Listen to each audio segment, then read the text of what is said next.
ഒരു പെൺകുട്ടിയെ ജഡ്ജ് ചെയ്യാൻ നമ്മുടെ സൊസൈറ്റിക്ക് വലിയ കാരണങ്ങളൊന്നും വേണ്ട. അവൾ ചിരിക്കുന്ന രീതി മതി, നടക്കുന്നത് മതി, വസ്ത്രം മതി, ഇവൾ ശരിയല്ല. ഇത്രയും എളുപ്പമാണ് ഒരു പെൺകുട്ടിയെ ലേബൽ ഇടുന്നത്. ഇതാണ് നമ്മൾ നോർമലാക്കി വെച്ചിരിക്കുന്ന സ്ലട്ട് ഷേമിങ്. സ്ലട്ട് ഷേമിങ് എന്നത് ബാഡ് വേർഡ് വിളിക്കുന്നത് മാത്രമല്ല, ഇങ്ങനെ ഡ്രസ്സ് ഇടരുത്, ഇങ്ങനെ സംസാരിക്കരുത്, ഇത്ര ഫ്രീഡം വേണ്ട, ഇതൊക്കെ ചേർന്നാണ് ഒരു പെൺകുട്ടിയുടെ ജീവിതം സ്ലോലി കൺട്രോൾ ചെയ്യുന്നത്. ഇത് മൊറാലിറ്റി അല്ല, ഇത് കൺട്രോളാണ്. നൈറ്റ് ഔട്ട് പോയാൽ അവൾ ശരിയല്ല, ഫ്രണ്ട്സ് കൂടുതലുണ്ടെങ്കിൽ ടു ഫ്രീ, കോൺഫിഡൻ്റായി സംസാരിച്ചാൽ ഓവർ സ്മാർട്ട്. പക്ഷേ സെയിം കാര്യങ്ങൾ ഒരു ആൺകുട്ടി ചെയ്താൽ മോഡേൺ, കൂൾ, ലീഡർ ടൈപ്പ്. ഇതിൽ ജസ്റ്റിസ് എവിടെയാണ്? സ്ലട്ട് ഷേമിംഗ് പുരുഷന്മാർ മാത്രം ചെയ്യുന്നതല്ല, പലപ്പോഴും സ്ത്രീകൾ തന്നെയാണ് മറ്റു സ്ത്രീകളെ ജഡ്ജ് ചെയ്യുന്നത്. അവൾ അങ്ങനെയല്ലേ, അവൾക്കത്ര ഫ്രീഡം വേണ്ട. നമ്മൾ റിയലൈസ് ചെയ്യാതെ നമ്മൾ തന്നെ കേജ് പണിയുകയാണ്. നിങ്ങൾക്കും ഇങ്ങനെ ഒരിക്കലെങ്കിലും തോന്നിയിട്ടുണ്ടോ?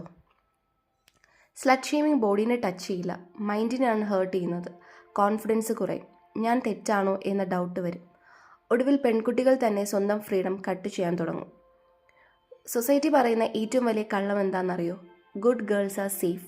സേഫ്റ്റി ബിഹേവിയർ കൊണ്ടല്ല, റെസ്പെക്റ്റ് കൊടുക്കുന്ന ആളുകളുടെ മൈൻഡ് സെറ്റ് കൊണ്ടാണ്. ഒരു ഡ്രസ്സിനും ഡിസ്റെസ്പെക്റ്റ് ഇൻവൈറ്റ് ചെയ്യാൻ കഴിയില്ല. ഒരു പെൺകുട്ടിയുടെ ജീവിതം പബ്ലിക് ഡിസ്കഷൻ ടോപ്പിക്കല്ല. നെക്സ്റ്റ് ടൈം ജഡ്ജ്മെൻറ്റ് വരുമ്പോൾ ഒരു സെക്കൻഡ് പോസ്റ്റ് ചെയ്യൂ. ഇതെൻ്റെ കാര്യമാണോ? സൈലൻസ് പോലും സപ്പോർട്ടാകാം. റെസ്പെക്റ്റ് ചൂസ് ചെയ്യൂ. ഒരു സ്ത്രീക്ക് ഫ്രീഡം എക്സ്പ്ലെയിൻ ചെയ്യേണ്ടി വരുന്നത് തന്നെയാണ് നമ്മുടെ സൊസൈറ്റിയുടെ പരാജയം.